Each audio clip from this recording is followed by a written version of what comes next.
I think it's super important to pay more attention to where you are leaking your energy. Everywhere we go, walking around, even the strangers who see you, the people in your gym or in your hobbies, all of them have a perception of you, especially the people who are closest to you. And all of them have kind of like a mental limit, like a subconscious limit for you, based on also what they're capable of themselves. So everyone has this limit for you.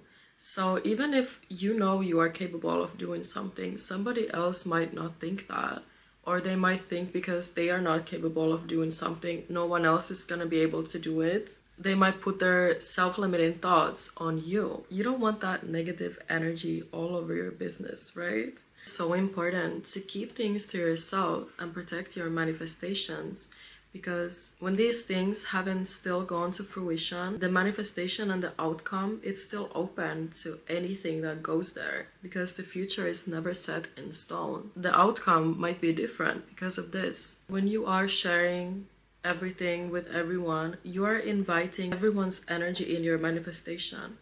So you might get confused and you might have trouble to manifest this thing, because now there's like 10 people's energies in your manifestation. If we end up confused, we end up drained and kind of lacking our power, we lose direction. We really need to have this clear inner compass to lead us in life. Of course, sometimes somebody's perception can help you because it can be positive.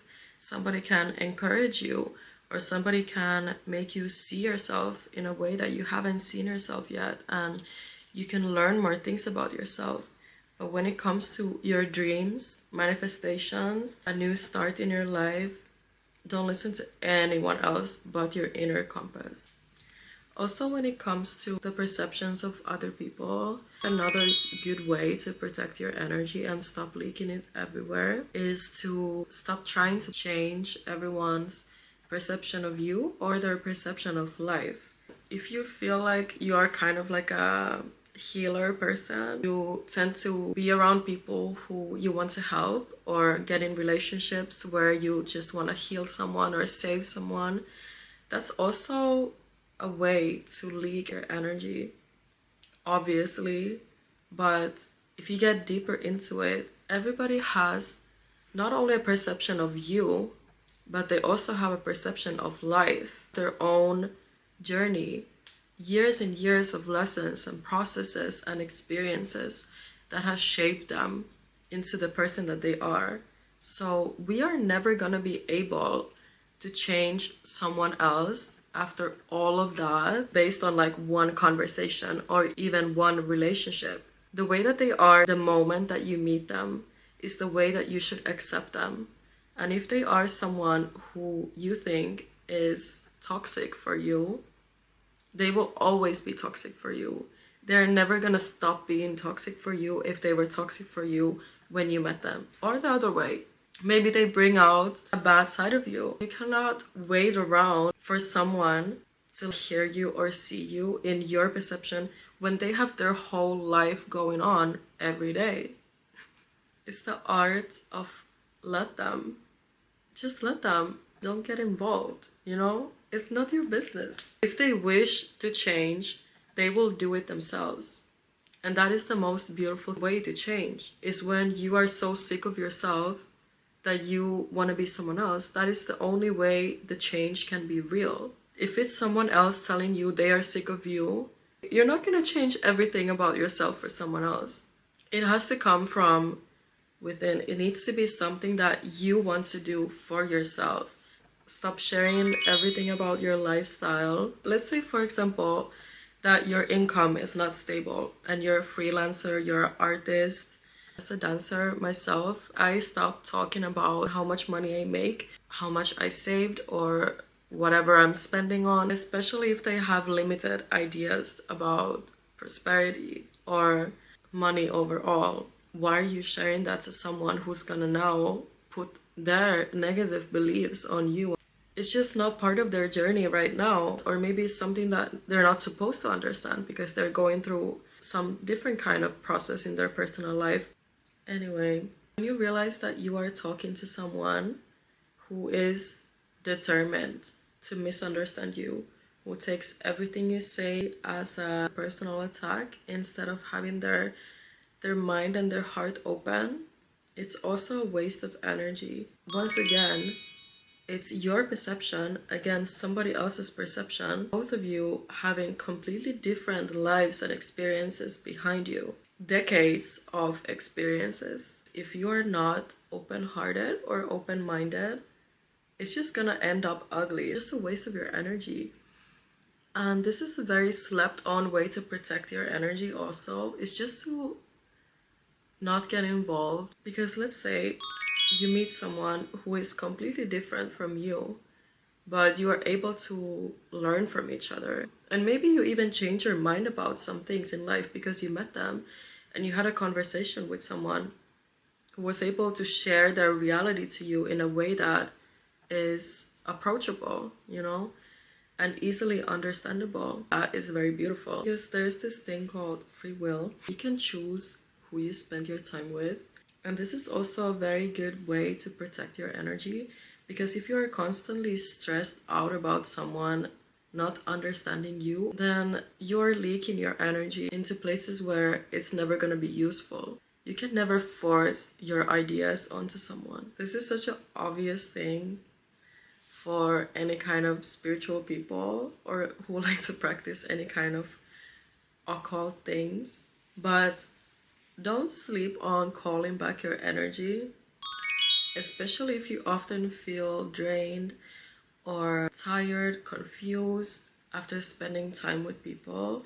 Because if you are a sensitive person, you have some psychic abilities. You're able to read people very well. You're able to read energies. You are in a group setting and everyone's energy is all up in your psychic senses. It can be very draining. If you're not using some kind of physical protection for this, like crystals or even making protection spells, just calling back your energy can do a lot. I have 2 ways to do this that I can teach you. One way is just to sit, like when you get home, when you get to a safe space, just sit and take a breath and say to yourself like this: I call back all my energy from all people, places, situations, and things and interactions back to me, cleansed from negative energy and charged with positive energy. Just this. You can even make it simpler because that's kind of long. You can visualize your aura being light and clean and bright and just kind of feeling the vibe if you feel better. Because when we are spending time with people, you're always exchanging energy. Sometimes your energy just gets stuck in a room, or your energy gets in another person's aura, or in a situation. If you have like a heavy conversation, you're spending a lot of your energy in that moment and your energy is just stuck in the space. It's better to just call it back to you. And also, if you are in a group setting, you never know if somebody of them is like an energy vampire and is feeding off of everyone's energy. So the other way, I do this usually if I have a heavy conversation or a serious conversation, or if I make a reading and the reading is very heavy and the energy is very negative, sad or depressive, or the person has a lot of anxiety. Even if we care about these people, we need to protect ourselves because that energy is not ours. We don't need to carry this energy.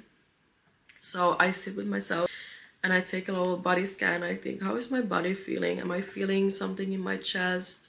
Am I feeling pressure in my head? Am I feeling some sort of discomfort in my body? And I think to myself, is this mine? What is mine? Which one of these sensations is mine? Saying that, somehow, I don't know why, but somehow subconsciously, you just let it go. Maybe it affects the layer of your aura that is the emotional or spiritual body, and anything that is stuck there is like, I am not hers, because she was questioning it, and then it just continues this way. Don't ask me why this works, but it works. Really, it works so well, because you're like, wait, this is not mine. this anxiety or this self-limiting thought that somebody was pushing to me, their negative perception of me, that's not mine. And then when you say that to yourself and you realize it's not mine, you kind of cleanse your energy here a little bit. And also, while on that topic, if every time you spend time with a specific person you feel like you need to cleanse your energy, maybe it's better to not spend time with them. That might be an obvious thing, but I just wanted to say that as a little cherry on top of the cake, you know? We absorb things from other people, and it's normal, especially if you are a caring, loving person and people come to you for advice or people come to you to share their heavy experiences. You're always carrying somebody else's pain a little bit. And setting energetic and physical boundaries is always going to help you feel more connected to your inner compass. Always remember that you can prioritize your peace and find ways that make you feel the most energetic and motivated for your own things. We can always just be there for support, but in the end, it's not our responsibility to carry them through it, right? And let me know how you protect your energy and what do you think about all these things that I said. Yeah, thank you for watching.